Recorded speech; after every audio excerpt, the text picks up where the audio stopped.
ദൈവത്തിൻ്റെ വചനം വിഭാഗിക്കുവാൻ ദൈവം തന്ന വിലപ്പെട്ട അവസരത്തെ ഓർത്ത് ദൈവത്തെ സ്തുതിക്കുന്നു. യിരെമ്യാ പ്രവാചകനെക്കുറിച്ചാണല്ലോ നമ്മൾ ചിന്തിച്ചുകൊണ്ടിരിക്കുന്നത്.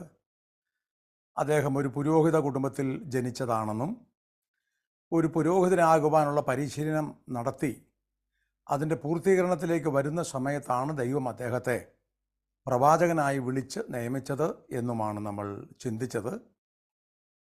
അദ്ദേഹത്തിന് ദൈവം താൻ എന്ത് ശുശ്രൂഷയാണ് ചെയ്യേണ്ടത്, അതിൻ്റെ ആവശ്യകത എന്താണ് എന്നുള്ളതിനെക്കുറിച്ച് 2 ദർശനങ്ങൾ നൽകി. അതുകൂടാതെ അദ്ദേഹത്തിൻ്റെ വായിൽ ദൈവം തൻ്റെ വചനം നൽകി. അതോടൊപ്പം താൻ ചെയ്യേണ്ട ശുശ്രൂഷകൾ എന്തൊക്കെയാണ് എന്ന് അദ്ദേഹത്തിന് ബോധ്യം വരുത്തി. ഇത്രയും കാര്യങ്ങളാണ് നമ്മൾ കഴിഞ്ഞ ക്ലാസ്സുകളിൽ കണ്ടത്. നമ്മൾ ഈ പറയുന്നത് പോലെ അത്ര എളുപ്പമായിരുന്നില്ല ആ കാര്യം എന്ന് ആവർത്തിച്ചു പറയുവാൻ ഞാൻ ആഗ്രഹിക്കുകയാണ്. സുഖകരമായിരുന്നില്ല. യിരെമ്യാവിനെ സംബന്ധിച്ച് അതൊട്ടും എളുപ്പം സാധിക്കാവുന്നതായിരുന്നില്ല. ദൈവം പറഞ്ഞു, അവരെ ഭയപ്പെടരുത്, ഞാൻ നിന്നോട് കൂടെയുണ്ട്, ഞാൻ നിനക്ക് ആലോചന പറഞ്ഞു തരും, ഞാൻ പറയുന്നത് നീ അവരോട് പറയുക. ആ ധൈര്യമാണ് യിരെമ്യാവിനെ തീരുമാനമെടുക്കുവാനും ശുശ്രൂഷയ്ക്കായി വേർതിരിയുവാനും സഹായകരമായത്. അങ്ങനെ യിരെമ്യാവ് ദൈവത്തിന് വാക്ക് നൽകി. യിരെമ്യാവിൻ്റെ ശുശ്രൂഷ ഇവിടെ ആരംഭിക്കുകയാണ്. എന്നാൽ അതിലേക്ക് നാം വരുന്നതിന് മുമ്പ് താൻ എങ്ങനെയുള്ള ഒരു ജനവർഗത്തിൻ്റെ മധ്യത്തിലായിരുന്നു ദൈവത്തിൻ്റെ വചനം അറിയിക്കേണ്ടിയിരുന്നത് എന്ന് നോക്കാൻ അത്യാവശ്യമുണ്ട്. നാം അറിയുന്നത് പോലെ ദൈവജനമെന്നറിയപ്പെടുന്ന യഹൂദ ജനം അബ്രഹാമിൻ്റെ മക്കൾ എന്ന് അവകാശപ്പെടുന്നു. വാഗ്ദത്തങ്ങളും നിയമങ്ങളും അവർക്കുള്ളതാണ്. ദൈവത്തിൻ്റെ പ്രവാചകന്മാരെയും അരുളപ്പാടുകളെയും കേൾക്കുവാൻ കാണുവാൻ അവർക്കാണ് ഭാഗ്യമുണ്ടായത്. തീർച്ചയായിട്ടും യഹൂദജാതി ലോകത്ത് മറ്റേതൊരു ജാതിയേക്കാളും പ്രത്യേകതയുള്ളവരാണ്, നമുക്കതറിയാം. ആ ജനം ഇപ്പോൾ ബാബേൽ പ്രവാസത്തിലേക്ക് പോകത്തക്ക വിധം അധപ്പതിച്ചുവെന്നാണ് ദൈവം പറയുന്നത്. ഇവിടെ ആ ജനത്തിൻ്റെ അന്നത്തെ ആത്മീക നിലവാരം എങ്ങനെയിരുന്നു, ധാർമ്മികമായിട്ട് അവരെങ്ങനെയായിരുന്നു, ദൈവം എന്തുകൊണ്ട് അവരെ ന്യായം വിധിക്കുമെന്ന് പറഞ്ഞു, കഠിനമായി ബാബേലിലേക്ക് അയക്കുമെന്ന് പറഞ്ഞു, ആരംഭമായിട്ട് അതൊന്ന് ചിന്തിക്കേണ്ടതുണ്ട്. എങ്ങനെയുള്ള ഒരു കാലഘട്ടത്തിലാണ്, എങ്ങനെയുള്ള ഒരു ജനത്തിൻ്റെ മധ്യത്തിലാണ് യിരെമ്യാവ് ശുശ്രൂഷിക്കേണ്ടിയിരുന്നത്? അത് നമ്മൾ ചില വാക്യങ്ങൾ തന്നെ വായിക്കേണ്ടി വരും. നമുക്ക് പലപ്പോഴും ഉണ്ടാകാവുന്നൊരു പ്രശ്നം ഉണ്ടായിട്ടുള്ളത് ഞാൻ ഉൾപ്പെടെ. നമുക്ക് ആഗ്രഹമുണ്ട് കർത്താവിൻ്റെ അരുളപ്പാടറിയിക്കുവാൻ, കർത്താവിൻ്റെ ശുശ്രൂഷ ചെയ്യുവാൻ, ദൈവസഭയെ സ്നേഹിക്കുവാൻ, സേവിക്കുവാൻ ഒക്കെ ആഗ്രഹമുണ്ട്. പക്ഷേ അതിന് വിരുദ്ധമായ ആളുകളെ നാം കാണുന്നു. ദൈവജനമെന്ന് പേരുണ്ട് എന്ന് വരികിലും ഒരിക്കലും സഹായകരമല്ലാത്ത വിധത്തിൽ ശത്രുതാപരമായ പെരുമാറുന്ന ആളുകളെ കാണുന്നു. അത് നമ്മളെ പിടിച്ച് പുറകോട്ട് വലിക്കുകയാണ്, നിരുത്സാഹപ്പെടുത്തുകയാണ്. ഞാൻ എന്തിനാ ഈ കാര്യം ചെയ്യേണ്ടിയത് എന്ന് നമ്മൾ ചിന്തിക്കുകയോ ദൈവത്തിൻ്റെ ആലോചന വേണ്ടതുപോലെ ഗവനിക്കാതെ പോവുകയോ ചെയ്യുന്നു. അങ്ങനെയുള്ള ഒരു പ്രവണത നിശ്ചയമായിട്ടും പലർക്കുമുണ്ട്. അതിൽ ഒരളവിൽ അവരെ കുറ്റം പറയാൻ കഴിയുകയില്ല എന്നാണ് ഞാൻ ചിന്തിക്കുന്നത്. എന്നാൽ യിരെമ്യാവിനോട് ചോദിക്കാം, യിരെമ്യാവേ, എങ്ങനെയുള്ള ഒരു സാഹചര്യത്തിലാണ് നീ ഈ ശുശ്രൂഷകളൊക്കെ ചെയ്തത്? നമുക്ക് താൻ ചെയ്ത ശുശ്രൂഷകൾ എന്താണെന്ന് വഴിയെ നോക്കാം. ഇപ്പോൾ 2-ാം അധ്യായത്തിലേക്ക് പോകാം. യിരെമ്യാവിൻ്റെ പ്രവചനം 2-ാം അധ്യായം, അതിൻ്റെ 8-ാം വാക്യം വായിച്ചു കേൾപ്പിക്കും. എങ്ങനെയുള്ള ഒരു ജനവർഗത്തോടും മേലധികാരികളോടുമായിരുന്നു യിരെമ്യാവ് അരുളപ്പാടുകൾ ദൈവത്തിൻ്റെത് അറിയിക്കേണ്ടിയിരുന്നത്? 2-ന്റെ 8-ാം യഹോവ എവിടെയെന്ന് പുരോഹിതന്മാർ അന്വേഷിച്ചില്ല, ന്യായപ്രമാണജ്ഞന്മാർ എന്നെ അറിഞ്ഞില്ല, ഇടയന്മാർ എന്നോട് അതിക്രമം ചെയ്തു, പ്രവാചകന്മാർ ബാൽ മുഖാന്തരം പ്രവചിച്ചു, പ്രയോജനമില്ലാത്തവയോട് ചേർന്നു നടന്നു. ദൈവജനത്തിൻ്റെ മധ്യത്തിലെ ആത്മീക നേതൃത്വ സ്ഥാനത്തിരിക്കുന്ന 4 കൂട്ടരെ കുറിച്ചാണ് ഇവിടെ പറയുന്നത്. ഒന്ന് പുരോഹിതന്മാർ. അവരെന്നെ അറിഞ്ഞില്ല എന്നാണ് ദൈവം പറയുന്നത്. ദൈവത്തെ അറിയാത്ത പുരോഹിതന്മാർ യാഗമർപ്പിക്കുന്നു എന്ന് പറഞ്ഞാൽ അതെന്തുമാത്രം വിരോധാഭാസമാണ്. ദൈവം പറയുക, അവർക്കെന്നെ അറിഞ്ഞുകൂടാ. ദൈവത്തെ അറിയാത്ത ഒരു പറ്റം പുരോഹിതന്മാർ അന്ന് ദൈവാലയത്തിൽ ശുശ്രൂഷ ചെയ്യുന്നു. രണ്ടാമത്തെ കൂട്ടർ ന്യായപ്രമാണജ്ഞരാണ്.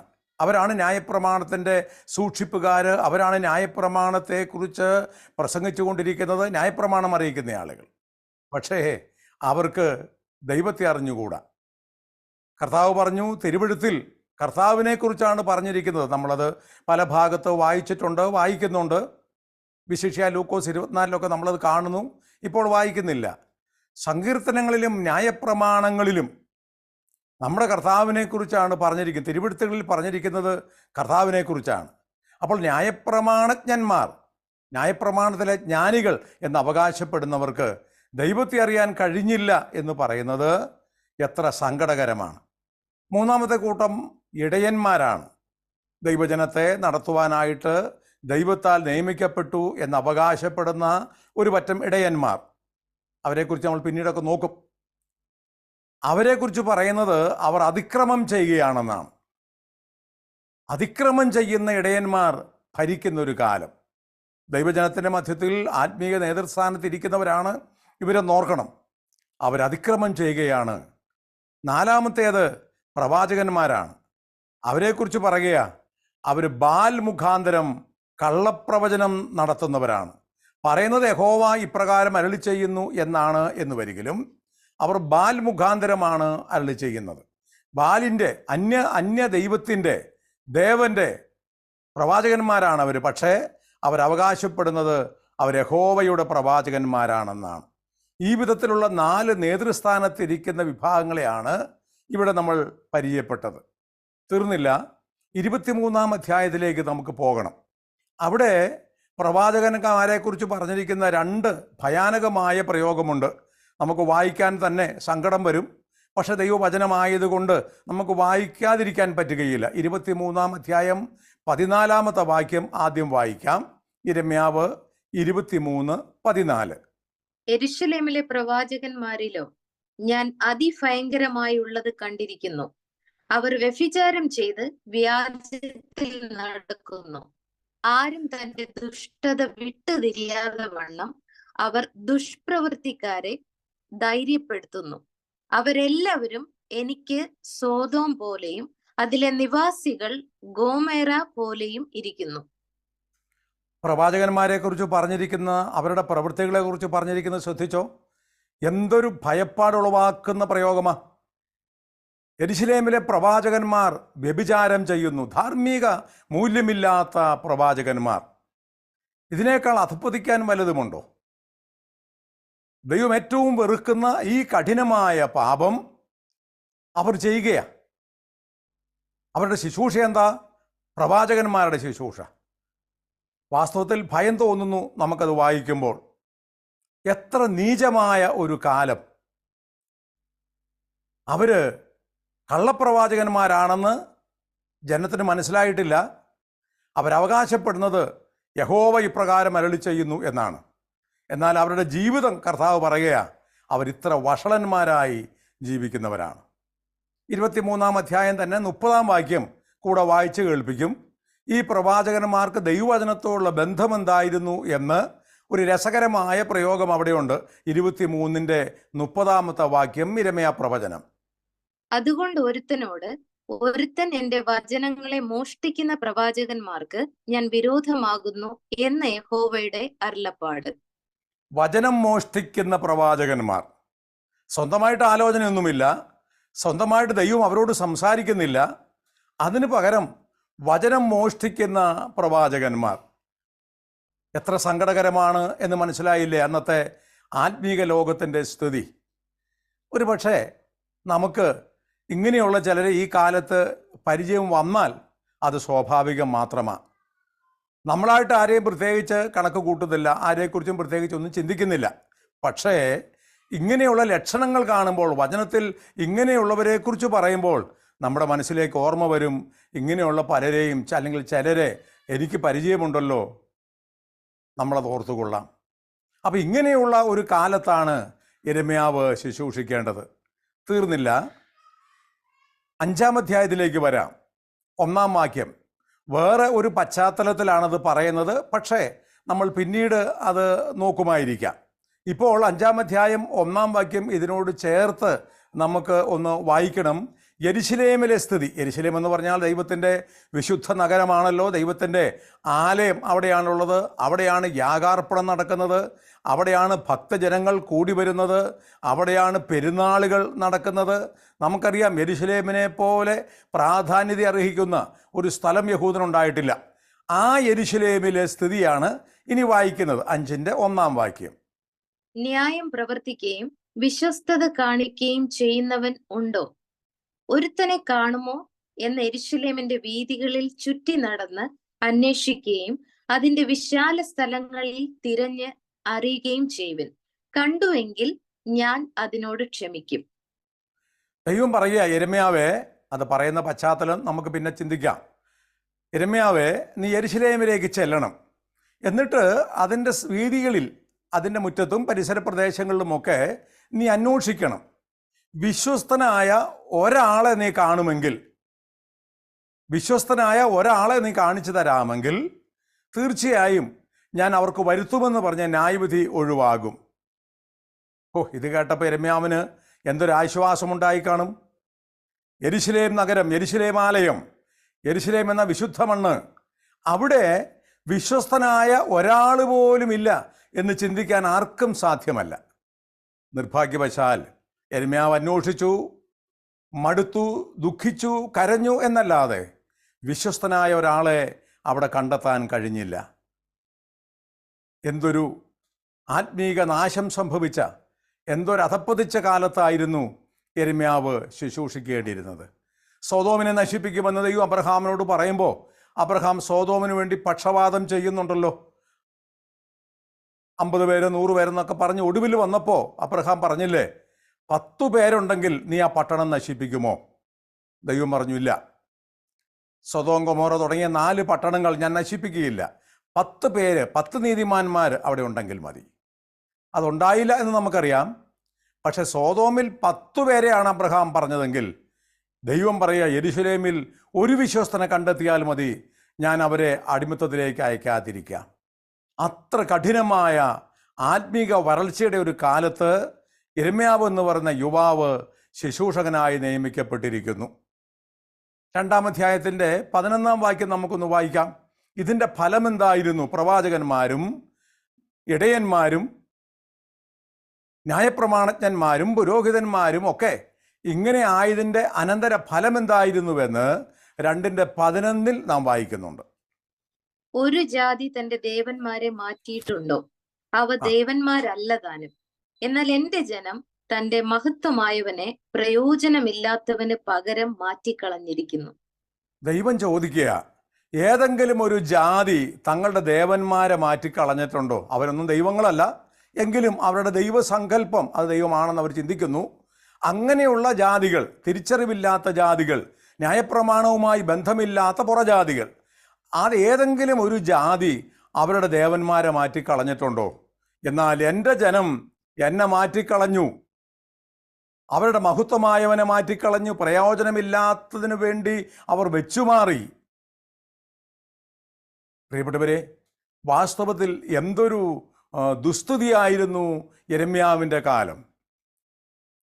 അടിതൊട്ട് മുടിയോളം സുഖമില്ലാത്ത, യെശയ്യാവിൻ്റെ ഭാഷയിൽ പറഞ്ഞാൽ അടിമുടി രോഗം ബാധിച്ച ഒരു വല്ലാത്ത സങ്കടസ്ഥിതി. ഈ കാലത്ത് യിരെമ്യാവ് ശുശ്രൂഷിക്കേണ്ടി വരുന്നു.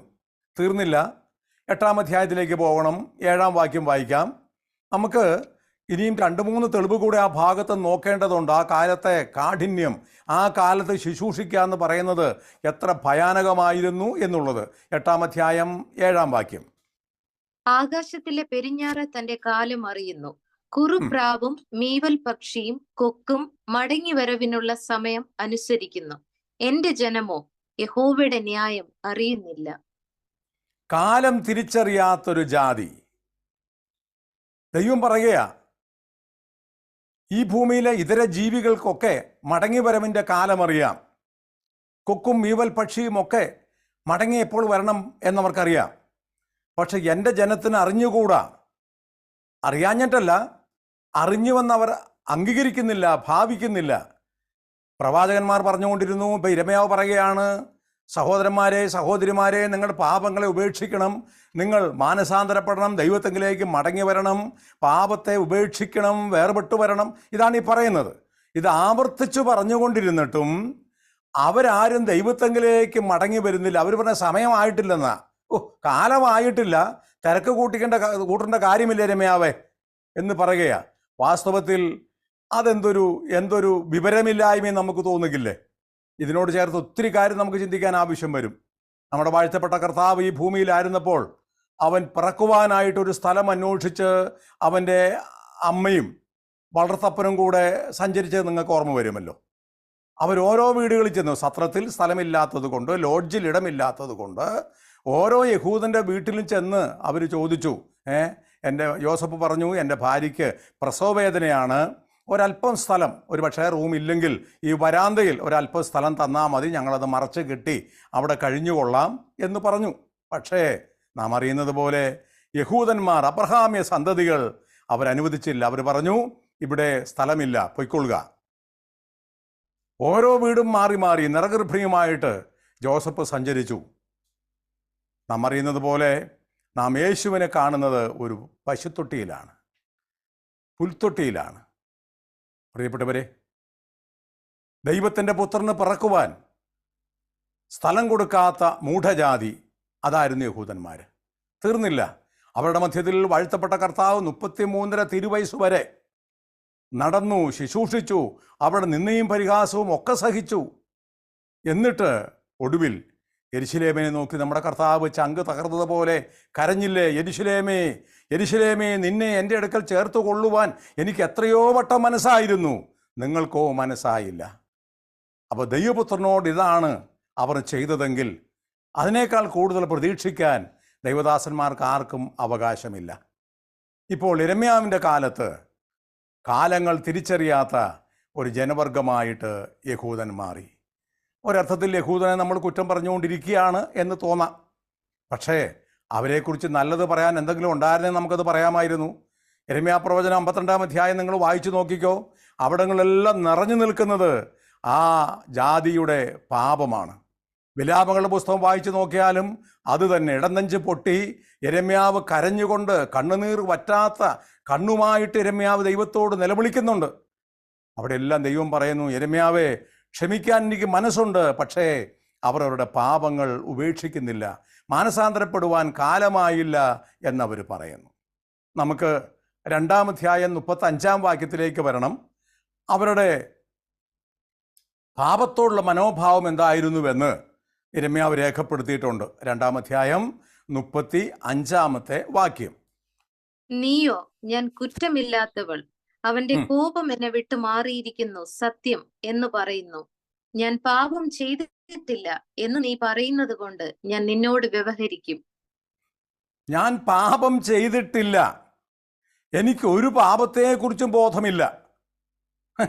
പ്രവാചകൻ ഇങ്ങനെ തലങ്ങും വിലങ്ങും നടന്ന് ദൈവത്തിൻ്റെ അരുളപ്പാട് അറിയിക്കുക, ഭയപ്പാടോട് അറിയിക്കുക, അലറി വിളിച്ചു പറയുക, എൻ്റെ സഹോദരി സഹോദരന്മാരെ, മാനസാന്തരപ്പെടുവിൻ, ദൈവത്തിൻ്റെ ന്യായവിധിയുടെ വാൾ തേച്ച് മിനുക്കിക്കൊണ്ടിരിക്കുന്നു, ദൈവം കരുണയുള്ളവനാണെങ്കിലും പാപത്തെ ശിക്ഷിക്കുന്നവനാണ്, മാനസാന്തരപ്പെടുവിൻ, അത് പറഞ്ഞുകൊണ്ടിരിക്കുക. അവർ പറയുക, നീ എന്നതാ ഞങ്ങളോട് ഈ പറയുന്നത്? ഞങ്ങൾക്ക് ഒരു കുറ്റത്തെക്കുറിച്ചും ബോധമില്ല, ഞങ്ങൾ പിന്നെ എവിടുന്ന് മാനസാന്തരപ്പെട്ട് വരണമെന്നാണ് നീ പറയുന്നത്? സ്വയനീതിക്കാരായ ആളുകൾ. ഇങ്ങനെയുള്ള ആരെങ്കിലുമൊക്കെ നമ്മൾ കാണാറില്ലേ? ദൈവജനമെന്ന പേര് കൊണ്ട് അറിയപ്പെടുന്നവരുടെ മധ്യത്തിൽ ഇങ്ങനെയുള്ള ആളുകളെ നമുക്ക് പരിചയപ്പെടാൻ സാധിക്കുന്നില്ലേ? സ്വയമായിട്ട് ഒരു കുറ്റവും ഏറ്റെടുക്കാതെ മറ്റുള്ളവർ മുഴുവൻ കുറ്റക്കാരാണെന്ന് പറയുവാൻ ഇഷ്ടമുള്ള ആളുകൾ, അത് യഹൂദൻ്റെ പിൻതലമുറക്കാരാണെന്ന് പറയേണ്ടി വരും. തീർന്നില്ല, നമുക്ക് 7-ാം അധ്യായത്തിലേക്ക് പോകണം. യിരെമ്യാവ് 7-ാം അധ്യായം 8 മുതൽ 11 വരെയുള്ള വാക്യങ്ങൾ നമുക്കൊന്ന് വായിക്കണം. ഇവരുടെ ദുസ്ഥിതി എന്താണെന്ന് അറിയാൻ ഇതുകൂടെ ചേർത്ത് വയ്ക്കേണ്ടതാണ്. 7-ാം അധ്യായം 8 മുതൽ 11 വരെയുള്ള വാക്യങ്ങൾ യിരെമ്യാ പ്രവചനം. നിങ്ങൾ പ്രയോജനമില്ലാത്ത വ്യാജവാക്കുകളിൽ ആശ്രയിക്കുന്നു.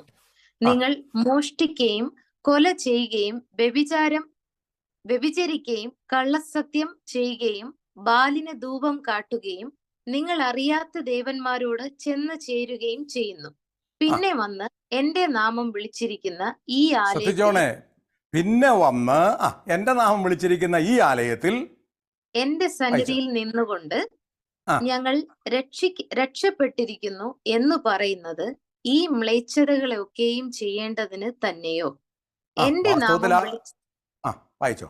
എന്റെ നാമം വിളിച്ചിരിക്കുന്ന ഈ ആലയം കള്ളന്മാരുടെ ഗുഹ എന്ന് നിങ്ങൾക്ക് തോന്നുന്നുവോ? എനിക്കും അത് അങ്ങനെ തന്നെ തോന്നുന്നു എന്ന് യഹോവയുടെ അരുളപ്പാട്. സകല പാപങ്ങളും ചെയ്തിട്ട് നിങ്ങൾ എൻ്റെ മന്ദിരത്തിലേക്ക് വരിക, ആലയത്തിലേക്ക് വരികയാ. എന്നിട്ട് നിങ്ങൾ ഞങ്ങൾ രക്ഷപ്പെട്ടിരിക്കുന്നു എന്ന് പറയുക. ആദ്യം വായിച്ചതാ ശരി, ഞങ്ങൾ രക്ഷിക്കപ്പെട്ടിരിക്കുന്നു എന്ന് പറയുക. എല്ലാ പാപങ്ങളും ചെയ്യുന്നിട്ട് അവകാശവാദം ദൈവാലയത്തിൽ വന്നിട്ട്, നമ്മുടെ വാക്കിൽ പറഞ്ഞാൽ സഭാഹോളിൽ വന്നിട്ട് ഗംഭീരമായ അവകാശവാദങ്ങളാണ്. പാപം ചെയ്യുന്നതിന് യാതൊരു തടസ്സവുമില്ല, പാപത്തെ പൂരിപ്പിച്ചുകൊണ്ടിരിക്കുന്നു, ദൈവഭയം നഷ്ടപ്പെട്ടു പോയി, എങ്കിലും കൂട്ടമായി വന്ന് പറയുക രക്ഷിക്കപ്പെട്ടിരിക്കുന്നു. ദൈവം ചോദിക്കുക, ഈ ആലയം കള്ളന്മാരുടെ ഗുഹയാണെന്ന് നിങ്ങൾക്ക് തോന്നുന്നുണ്ടോ? എനിക്കും അങ്ങനെ ഇപ്പോൾ തോന്നുന്നത്. അപ്പോൾ ദൈവത്തിൻ്റെ ആലയത്തിൽ വന്ന് സ്വയം അവകാശപ്പെടുന്ന, സകല പാപവും ചെയ്തിട്ടു രക്ഷപ്പെട്ടു എന്ന് പറയുന്ന ഒരു പറ്റം ജനം. ഇത്രയും ഭയാനകമായൊരു സ്ഥിതി. ഒരു വാക്യം കൂടെ വായിച്ചാൽ ആ ഭാഗത്ത് നമുക്ക് മുന്നോട്ട് പോകാം. ഈ സംഭവങ്ങൾ ഇങ്ങനെയെല്ലാം നടന്ന കാലത്ത് ദൈവത്തിൻ്റെ സ്ഥാനം അവരുടെ മധ്യത്തിൽ എന്തായിരിക്കാം? ദൈവത്തിൻ്റെ സ്ഥാനം യഹൂദജാതിയുടെ മധ്യത്തിൽ എന്തായിരിക്കും എന്നൊരു ചിന്ത നമുക്കുണ്ടാകേണ്ടതല്ലേ? 14-ാം അധ്യായം നമുക്കെടുക്കാം. 14-ാം അധ്യായം അതിൻ്റെ 8-ാം വാക്യത്തിൽ നമ്മൾ ആ കാര്യം വായിക്കുന്നുണ്ട്. ഉദാഹരണമായിട്ട് ചില വാക്യങ്ങളാണ് നമ്മൾ വായിക്കുന്നത്. ഇത്രയെങ്കിലും വായിച്ചില്ലെങ്കിൽ നമുക്കൊരു സാമാന്യ ധാരണ ഉണ്ടാവുകയില്ല എന്നതുകൊണ്ടാണ് പല ആളുകളും ദൈവം ബാബേലിലേക്ക് യഹൂദനെ തള്ളിക്കളഞ്ഞതിനെക്കുറിച്ച് കുറ്റകരമായി കാണുന്നുണ്ട്. അത് വളരെ മോശമായി പോയി, കഠിനമായി പോയി, ഈ ദൈവമാണോ സ്നേഹവാൻ എന്നൊക്കെ ചോദിക്കാറുണ്ട്. പക്ഷേ ഇവരെ എങ്ങനെ ശിക്ഷിക്കാതെ വിടും? ദൈവത്തിന് നീതി അനുസരിച്ച് ഇവരെ എങ്ങനെ ദൈവത്തിന് ശിക്ഷിക്കാതിരിക്കാൻ കഴിയും എന്നുള്ള സംശയം നമ്മുടെ മനസ്സിൽ ഉണ്ടാകാതിരിക്കേണ്ടതിനാണ് നമ്മളിതിങ്ങനെ നോക്കിക്കൊണ്ടിരിക്കുന്നത്. വായിക്കാമോ 14-ന്റെ 8-ാം വാക്യം? ഇസ്രായേലിന്റെ പ്രത്യാശയും കഷ്ടകാലത്ത് അവന്റെ രക്ഷിതാവും ആയുള്ളോവേ, നീ ദേശത്ത് പരദേശിയെ പോലെയും ഒരു രാപാർപ്പാൻ മാത്രം കൂടാരമടിക്കുന്ന വഴിപോക്കനെ പോലെയും ആയിരിക്കുന്നതെന്ത്? ദൈവത്തോട് യിരെമ്യാവ് ചങ്ക് തകർന്ന് ചോദിക്കുക, ദൈവമേ, നീ ഞങ്ങളുടെ മധ്യത്തിൽ ഒരു രാപാർക്കുവാൻ വേണ്ടി വന്ന ഒരു വഴിപോക്കനെ പോലെ, ഒരു രാത്രി കൂടാരമടിച്ച് കഴിയേണ്ടതിന് വന്ന ഒരു വഴിപോക്കനെ പോലെ ഇരിക്കുന്നതെന്ത്? നമുക്കറിയാം, ആ കാലത്ത് ഇന്നത്തെ പോലെ ലോഡ്ജൊന്നുമില്ല. ആളുകൾ യാത്ര ചെയ്യുമ്പോൾ രാത്രിയായാൽ അടുത്തുള്ള വീട്ടിൽ, യഹൂദനാണെങ്കിൽ യഹൂദൻ്റെ ഭവനത്തിൽ ചെന്ന് ചോദിക്കും, ഇന്ന് രാത്രി സഹോദര ഞാൻ ഇവിടെ കഴിഞ്ഞോട്ടെ, എനിക്ക് ദൂരയാത്ര പോകേണ്ടതാണ്. നിശ്ചയമായിട്ടും അവർ ഭവനത്തിൽ പ്രവേശിപ്പിക്കും, താമസിപ്പിക്കും. ഇതാണ് അന്നത്തെ പതിവ്. ആ ആശയത്തിലാണ് ഇവിടെ പറയുന്നത്. യിരെമ്യാവ് പറയുക, ദൈവം തമ്പുരാൻ വന്ന് തൻ്റെ ജനത്തിൻ്റെ വീടിൻ്റെ വാതിക്കൽ വന്ന് മുട്ടുക, മക്കളെ ഇന്ന് രാത്രി ഞാൻ ഇവിടെ ഒന്ന് കഴിഞ്ഞോട്ടെ, നിങ്ങളുടെ കൂട്ടത്തിൽ ഒരു രാത്രി ഒന്ന് കഴിഞ്ഞോട്ടെ. മാറി മാറി ദൈവം തമ്പുരാൻ ചോദിക്കുക. പക്ഷേ അവർക്ക് വേണ്ട. അങ്ങനെ ഒരു വഴിപോക്കനെ പോലെ ദൈവം, സർവജ്ഞാനിയും സർവവ്യാപിയും സർവശക്തനുമായ, അടുത്തുകൂടാത്ത വെളിച്ചത്തിൽ വസിക്കുന്ന സൈന്യങ്ങളുടെ ദൈവമായ യഹോവ, മഹാനും ഭയങ്കരനുമായ ദൈവം, ആ ദൈവം ഈ യഹൂദന്മാരുടെ പടിപ്പുരയ്ക്കൽ വന്ന് മുട്ടേണ്ടി വന്നു, എന്നിട്ടും സ്ഥാനം കിട്ടിയില്ല എന്നാണ് യിരെമ്യാവ് പറയുന്നത്. ഇത്ര തകർന്ന, ഇത്രയും ആത്മീകമായിട്ട് അധപ്പതിച്ച ഒരു കാലത്താണ് ദൈവം യിരെമ്യാവിനെ വിളിച്ചു പറഞ്ഞു, യിരെമ്യാവേ, ഞാൻ നിന്നെ പൊളിക്കുവാനും പണിയുവാനുമായി നിയമിച്ചിരിക്കുന്നു. അമ്മയുടെ ഉദരത്തിൽ നിന്ന് പുറപ്പെടുന്നതിന് മുമ്പ് തന്നെ ഞാൻ നിന്നെ കണ്ടെത്തി, ഞാൻ നിന്നെ വേർതിരിച്ചു. ഇപ്പോൾ ഞാൻ നിന്നെ നിയമിച്ചിരിക്കുന്നു. നീ പോവുക, എൻ്റെ വചനം ഞാൻ നിന്റെ വായിൽ തരുന്നു, നീ അവരോട് പോയി പ്രസംഗിക്കുക.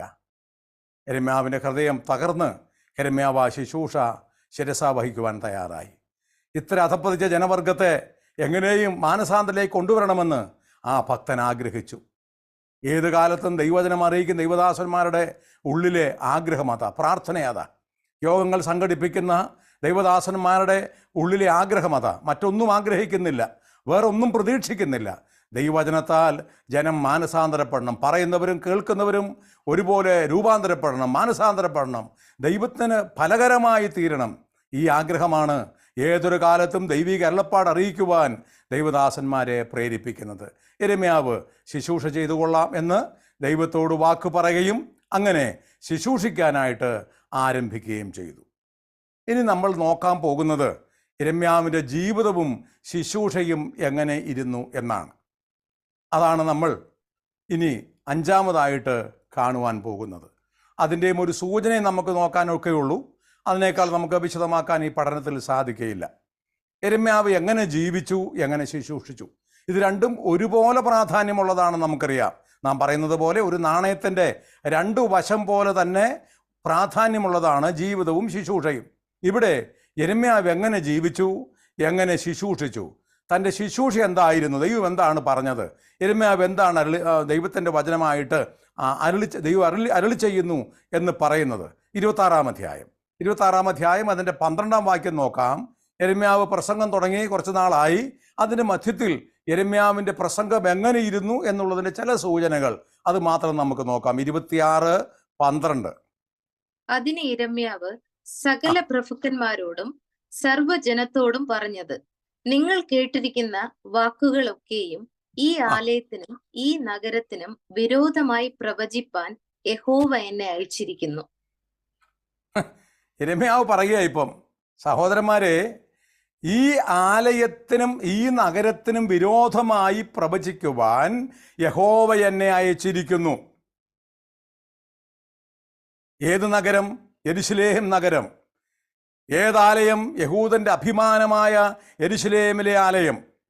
ആ ദൈവാലയത്തിനെതിരായിട്ട് പ്രസംഗിക്കുവാൻ ദൈവം എന്നെ അയച്ചിരിക്കുന്നു. നമുക്കത് കേട്ടപ്പോൾ തന്നെ മനസ്സിലായി, ഒരു യഹൂദനും ഇത് അംഗീകരിക്കാൻ ഒക്കുകയില്ല, കേൾക്കാൻ പോലും ക്ഷമയുണ്ടാവുകയില്ല.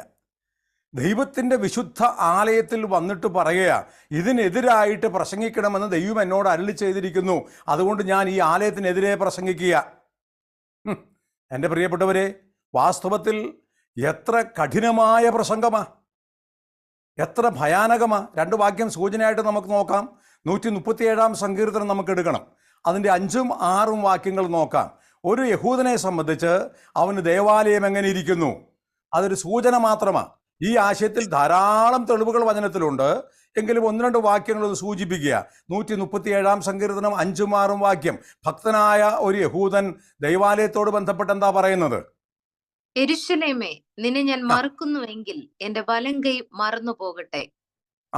നിന്നെ ഞാൻ ഓർക്കാതെ പോയാൽ യെരൂശലേമിനെ എന്റെ മുഖ്യ സന്തോഷത്തെക്കാൾ വിലമതിക്കാതെ പോയാൽ എന്റെ നാവ് അണ്ണാക്കിനോട് പറ്റിപ്പോകട്ടെ. എൻ്റെ നാവ് അണ്ണാക്കോട് പറ്റിപ്പോകട്ടെ. യെരൂശലേമേ, നിന്നെ ഞാൻ മറന്നുപോയാൽ എൻ്റെ വലങ്കൈ മറന്നു പോകട്ടെ. യെരൂശലേമിനേക്കാൾ മറ്റേതെങ്കിലും മുഖ്യ സന്തോഷമായിട്ട് എനിക്ക് തീർന്നെങ്കിൽ എൻ്റെ നാവ് അണ്ണാക്കോട് പറ്റിപ്പോകട്ടെ. ഇതാണ് ഭക്തനായ ഒരു യഹൂദന് ദേവാലയത്തെക്കുറിച്ചും യെരൂശലേമിനെക്കുറിച്ചുമുള്ള മനോഭാവം. നമുക്ക് യിരെമ്യാവിലേക്ക് തിരികെ വരണം, 7-ാം അധ്യായത്തിലേക്ക്. ഇങ്ങനെയാണ് യഹൂദന്മാർ ദേവാലയത്തെയും യെരൂശലേം നഗരത്തെയും കാണുന്നത് എങ്കിൽ, കണ്ടിരുന്നത് എങ്കിൽ, ആ നഗരത്തിനെതിരായിട്ട്, ആ ആലയത്തിനെതിരായിട്ട് ഇപ്പോൾ ഒരു ചെറുപ്പക്കാരൻ വന്ന് പ്രസംഗിക്കുന്നു പറഞ്ഞാൽ, നിരന്തരം പ്രസംഗിക്കുന്നു എന്ന് വന്നാൽ അതെത്ര കഠിനമായിട്ടായിരിക്കും അവർക്ക് അനുഭവപ്പെട്ടത്.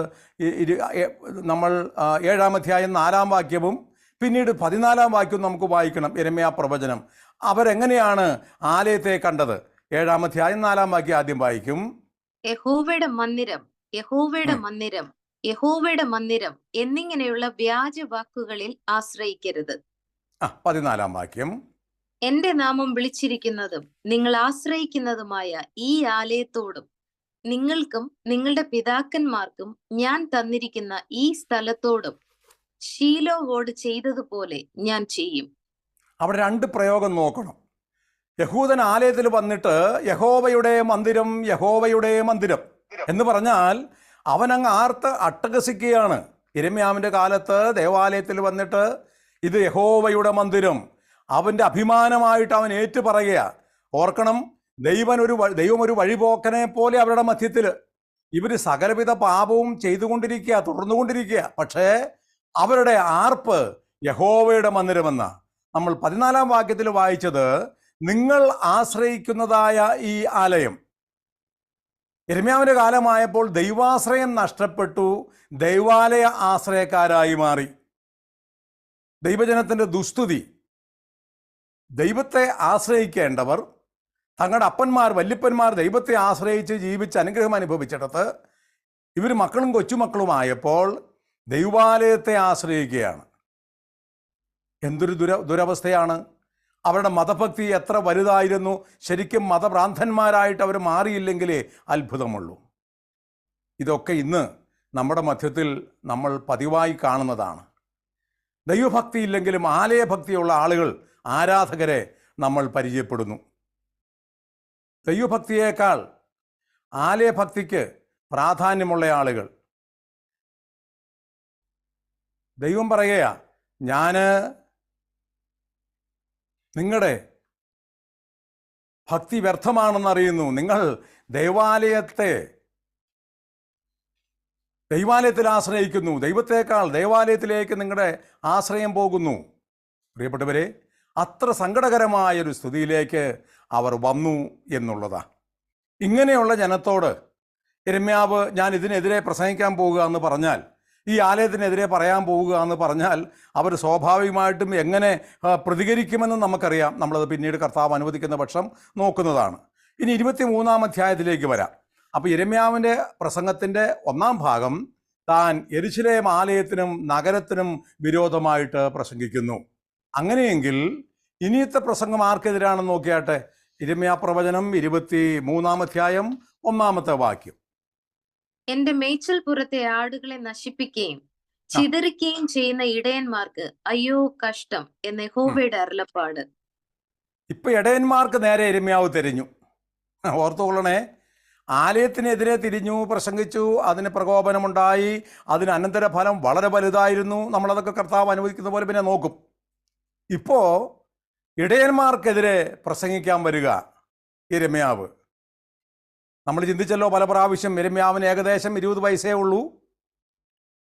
ഈ 10 20 അല്ലെങ്കിൽ 25 വയസ്സുള്ള ഒരു ചെറുപ്പക്കാരൻ നിന്ന് സഭാമൂപ്പന്മാർക്കെതിരെ, ഇടയന്മാർക്കെതിരെ പ്രസംഗിക്കുക. ഒരു ദിവസമല്ല, കേവലം കുറേ പേരോടല്ല, നടന്ന് പ്രസംഗിക്കുക. യഹൂദന്റെ വീഥികളിലൂടെ നടന്ന് പ്രസംഗിക്കുക, അതിശക്തമായി പ്രസംഗിക്കുക, കഠിനമായ വാക്കിൽ പറയുക.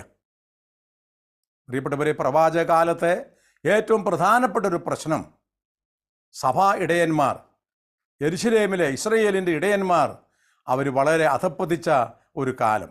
യെശയ്യാവും ആമോസും യെഹെസ്കേലും ഒക്കെ ഇടയന്മാർക്കെതിരെ അതിശക്തമായിട്ട് സംസാരിച്ചിട്ടുണ്ട്. ഇതിൻ്റെ അർത്ഥം ദൈവം എഴുന്നേൽപ്പിച്ച ദൈവദാസന്മാരായ സഭാമൂപ്പന്മാർക്കോ ശുശ്രൂഷകന്മാർക്കോ എതിരെ നാം എഴുന്നേൽക്കുക എന്നുള്ളതല്ല. അങ്ങനെ തെറ്റായിട്ടൊന്നും ആരും വ്യാഖ്യാനിച്ചേക്കരുത്. അതല്ല ഇതിൻ്റെ അർത്ഥം. ആ വചനത്തിൽ വായിക്കുന്നത്, നിങ്ങളെ നടത്തുന്നവർക്ക് കീഴടങ്ങി അനുസരിച്ചിരിപ്പിൻ, അവർ സന്തോഷത്തോടെ നിങ്ങളെ ഓർത്ത ശുശ്രൂഷ ചെയ്യുവാൻ അനുവദിപ്പിൻ, ഞരങ്ങിക്കൊണ്ടാകരുത്. വളരെ കർക്കശമായ കൽപ്പനയാണ്, വളരെ കർക്കശമായ കൽപ്പന. അതുകൊണ്ട് ഇത് അതിനുള്ള വാക്യമായിട്ട് ആരും ചിന്തിക്കേണ്ട. നമുക്ക് അങ്ങനെ ഒരു ഗുണമുണ്ട് പല ആളുകൾക്കും. നമ്മൾ അങ്ങനെ ആയിരിക്കരുത്. അന്ന് ഇത്രയും അധപ്പതിച്ച ഇടയന്മാർക്കെതിരെ ദൈവം തൻ്റെ വാളോങ്ങുന്നു, അതറിയിക്കുവാനായിട്ട് യിരെമ്യാവ് വിളിക്കപ്പെട്ടിരിക്കുകയാണ്.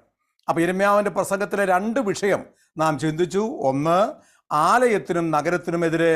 2, അന്നത്തെ ആത്മീക നേതൃത്വത്തിനെതിരെ. 3-ാമതൊരു കാര്യം കൂടെ നോക്കാം. 38-ാം അധ്യായം 1-ാമത്തെ വാക്യം.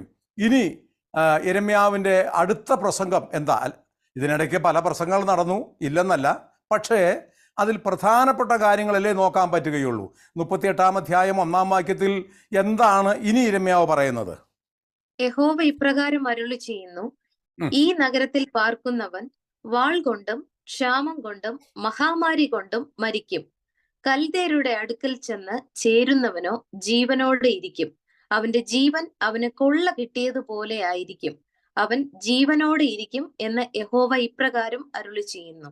യിരെമ്യാവ് പറയുക, ദൈവം അരുളി ചെയ്യുന്നത്, യഹോവ ഇപ്രകാരം അരുളി ചെയ്യുന്നു, നിങ്ങൾ ഈ നഗരത്തിൽ വസിക്കരുത്. യെരുശലേമിലോ പ്രാന്തപ്രദേശങ്ങളിലോ നിങ്ങൾ വസിക്കരുത്. അല്പം കൂടെ പറഞ്ഞാൽ പലസ്തീനിൽ നിങ്ങൾ വസിക്കരുത്. പകരം കൽദരുടെ അടുക്കിലേക്ക് ചെല്ലുക. അവിടെ ചെന്നാൽ നിങ്ങൾ ജീവനോടിരിക്കും. നിങ്ങളുടെ ജീവൻ കൊള്ള കണ്ടു കിട്ടിയതുപോലെ നിങ്ങൾക്ക് സുരക്ഷിതമായിട്ടിരിക്കും. അതിന് പകരം നിങ്ങൾ ഇനിയും ഈ നഗരത്തിലാണ് താമസിക്കുന്നതെങ്കിൽ നിങ്ങൾ കൊല്ലപ്പെടും. സ്വന്തം നഗരത്തിന് എതിരായിട്ടും ശത്രു രാജ്യത്തിന് അനുകൂലമായിട്ടും ഇപ്പോൾ യിരെമ്യാവ് പ്രസംഗിക്കുക. ഒന്നാലോചിച്ച് നോക്കുക. നാം ഭാരതീയരാണ്, ഇന്ത്യക്കാരാണ്. നമ്മുടെ ഈ രാജ്യത്തിനെതിരായിട്ട് നാം പ്രസംഗിക്കുകയും നമ്മുടെ ശത്രു രാജ്യത്തിന് അനുകൂലമായി പ്രസംഗിക്കുകയും ചെയ്യുന്നു എന്ന് വന്നാൽ, ഇവിടെയുള്ള എല്ലാവരും ശത്രു രാജ്യത്തേക്ക് ഓടിപ്പോയിക്കൊള്ളുക എന്ന് പറഞ്ഞു എന്ന് വന്നാൽ അത് രാജ്യദ്രോഹ കുറ്റമാണ്, ജാമ്യമില്ലാത്ത കുറ്റമാണ്. നിശ്ചയമായും തുറുങ്കിൽ അടച്ചിരിക്കും. ഇപ്പോൾ യിരെമ്യാവ് ചെയ്യുന്നത് അതാ. എന്ന് പറഞ്ഞാൽ യെരുശലേമിനെതിരെ പ്രസംഗിക്കുന്നു. പോരാ, ഇവിടുന്ന് നാട് വിട്ടുകൊള്ളുക, ഈ പലസ്തീൻ വിട്ടു പൊക്കൊള്ളുക, കൽദരുടെ രാജ്യത്ത് പോയി താമസിക്കുക. ഒരു വാക്യം കൂടെ നമുക്ക് വായിക്കാം. ഇത് കേട്ടവരെന്തു പറഞ്ഞെന്നറിയാമോ? 38 അധ്യായം 4 വാക്യം. ഇത് കേട്ടയാൾ, ഈ പ്രസംഗം കേട്ട ആളുകൾ അവരെന്തു പറഞ്ഞു? അതുകൂടെ നോക്കിയാൽ നമുക്ക് ഇന്ന് അവസാനിപ്പിക്കേണ്ടി വരും. 38 4 വാക്യം. ഈ മനുഷ്യൻ നഗരത്തിൽ ശേഷിച്ചിരിക്കുന്ന പടയാളികൾക്കും സർവ്വജനത്തിനും ഇങ്ങനെയുള്ള വാക്കു പറഞ്ഞ് ധൈര്യക്ഷയം വരുത്തുന്നത് കൊണ്ട് അവനെ കൊന്നുകളയണമേ. ഈ മനുഷ്യൻ ഈ ജനത്തിന്റെ നന്മയല്ല തിന്മയത്രേ അന്വേഷിക്കുന്നത് എന്ന് പറഞ്ഞു. മതി. അവർ പോയി രാജാവിനോട് പരാതിപ്പെടുക, പ്രഭുക്കന്മാരും നേതാക്കന്മാരെല്ലാം കൂടെ. ഈ മനുഷ്യൻ, ഏത് മനുഷ്യൻ? യിരെമ്യാവ്. യിരെമ്യാവ് ഈ നഗരത്തിൽ വസിക്കുന്ന ആളുകൾക്കും അതുപോലെ പട്ടാള ഉദ്യോഗസ്ഥന്മാർക്കും ഒക്കെ ധൈര്യക്ഷയം വരുത്തി, അവരെ ഭയപ്പെടുത്തി, അവരെ പേടിപ്പിച്ചു. അതുകൊണ്ട് ഇവനെ കൊന്നുകളയണം, ഇവന് ജീവിക്കാൻ അനുവദിച്ചുകൂടാ. അപ്പോൾ യിരെമ്യാവിൻ്റെ പ്രസംഗത്തിൻ്റെ ഫലമെന്ന് പറയുന്നത് അവൻ്റെ ജീവൻ ചോദ്യം ചെയ്യപ്പെട്ടു. അവന് പ്രാണനോടിരിക്കാൻ കഴിയാത്തൊരു സ്ഥിതിയിലേക്ക് അവൻ വന്നു. ഇത്ര ശ്രമകരവും ഗൗരവതരവുമായൊരു ശുശ്രൂഷ ചെയ്യേണ്ടതിന് വേണ്ടിയിട്ടാണ് ദൈവം യിരെമ്യാവിനെ നിയമിച്ചത്. ഒരു വാക്ക് എൻ്റെ സഹശുശ്രൂഷകരായ ദൈവദാസന്മാരോട് പറഞ്ഞ് അവസാനിപ്പിക്കട്ടെ. പ്രിയപ്പെട്ടവരെ, നമ്മുടെ ശുശ്രൂഷയിൽ നമ്മുടെ മനസ്സ് മടിപ്പിക്കുന്ന, നമ്മളെ ക്ഷീണിപ്പിക്കുന്ന, നിരാശപ്പെടുത്തുന്ന ഒട്ടനവധി ദുഃഖസംഭവങ്ങളെ നമ്മൾ നേരിടാറുണ്ട്. എങ്കിലും കർത്താവിൻ്റെ കൃപ നിമിത്തം നമുക്ക് ലഭിച്ച ശുശ്രൂഷകൾ പിന്നെയും തുടരുന്നു. ഇവിടെ യിരെമ്യാവിനെക്കുറിച്ച് ഓർത്ത് നോക്കിക്കേ. അദ്ദേഹം എങ്ങനെയായിരിക്കും ശുശ്രൂഷ ചെയ്തത്? ഈ ശുശ്രൂഷയിൽ എങ്ങനെയായിരിക്കും അദ്ദേഹം പിന്നെയും തുടർന്നത്? 40 കൊല്ലം യിരെമ്യാവ് ശുശ്രൂഷിച്ചു. അതെങ്ങനെയായിരിക്കാം? ഇവിടെയാണ് ദൈവത്തെ അനുസരിക്കാൻ മനസ്സുണ്ടെങ്കിൽ, മനസ്സ് കാണിക്കുമെങ്കിൽ ദൈവം നിശ്ചയമായിട്ടും തൻ്റെ കൃപ തന്ന് നമ്മളെ ഉപയോഗിക്കും എന്നുള്ളതിൻ്റെ തെളിവ്. യിരെമ്യാവിൻ്റെ മേൽ കൈവെക്കുവാൻ ആരെയും ദൈവം അനുവദിച്ചില്ല. യിരെമ്യാവ് കഷ്ടതകൾ ധാരാളം അനുഭവിച്ചു. നമ്മളത് കർത്താവ് അനുവദിക്കുന്ന പക്ഷം അടുത്ത ആഴ്ച നമ്മൾ നോക്കും.